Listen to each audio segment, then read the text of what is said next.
welcome to our rental kitchen. You can probably hear the loudest hum ever coming from the refrigerator beside you, but nevertheless, I feel like this will be a fun video because it's just gonna be real quick. It's going to be how I make my oat milk.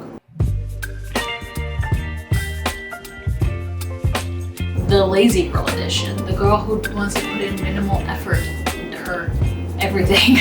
A lot of these oat milks have a lot of additives, gums, preservatives, a whole bunch of sugar, and there's actually not that many oats in it. And it's super easy to make, super easy, pennies on the dollar. What really was the straw that broke the camel's back was when I went to Target to grab oat milk for my husband's cereal, and it was like $7. That's when I was like, no, this is dumb. For like a little half gallon, I think is what they are, and I'm just not gonna do it. So sometimes I'm really productive member of the household and sometimes I'm not. But let's make our own oat milk.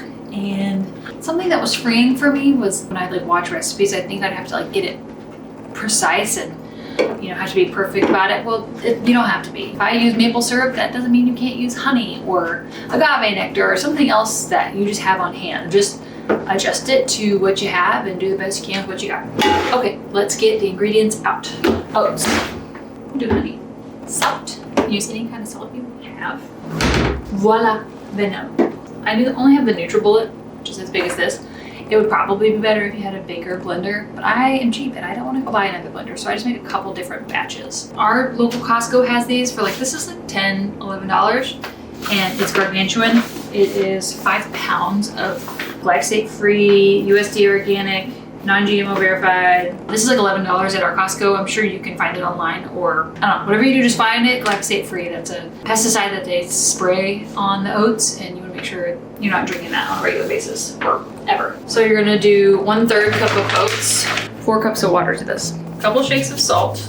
I'm using the Redmond's real salt. This is awesome because you can buy it in bulk. You can buy a 5-pound jug, and it's much cheaper than buying it individually.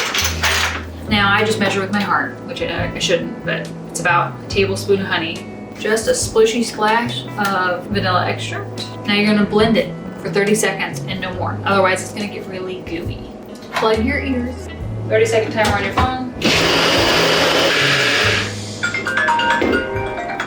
Now because we were in the rental, we only brought one measuring vessel, and I was currently holding my hard-boiled eggs that I just made, so I don't want to put this into a warm glass, so I'm just going to use a glass. We're doing what we got. I got this fine mesh stainless steel strainer. As you know, on the Oatly, I don't know why I keep throwing Oatly in, but all of the oat milks are basically trash, but all of them say shake before use. That's because there's going to be sediment, okay? Just let it happen. It's not a big deal.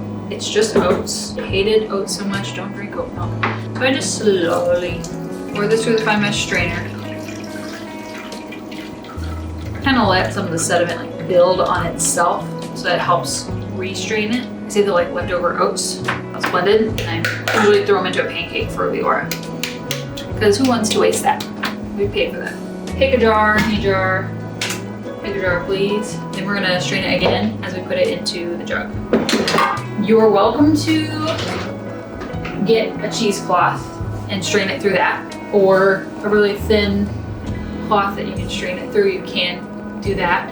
I find that it just leaves it a little gooey tasting, a little weird texture. So this works fine for us because we only use it in our coffee and in cereal.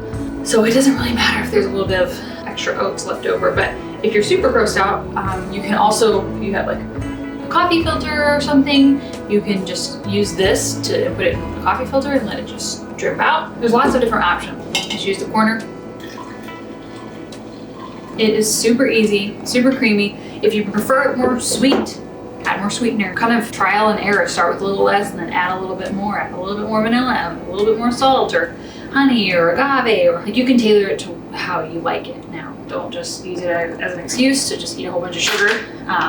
But yeah, I'm just gonna do this a couple more times, and usually I think it's 4 times to get 2 of these jugs. And then just store it in the fridge for up to a week. I usually put a dry erase marker. Where's my lid? Dry erase marker on the top of when I made it. That way I know how old it is, because I always say I'll remember, but I don't, and probably you won't either. So that's how I make oat milk about once a week for our family. So I hope it was helpful to you to watch my process. And if you have any questions, just let me know. Okay, bye.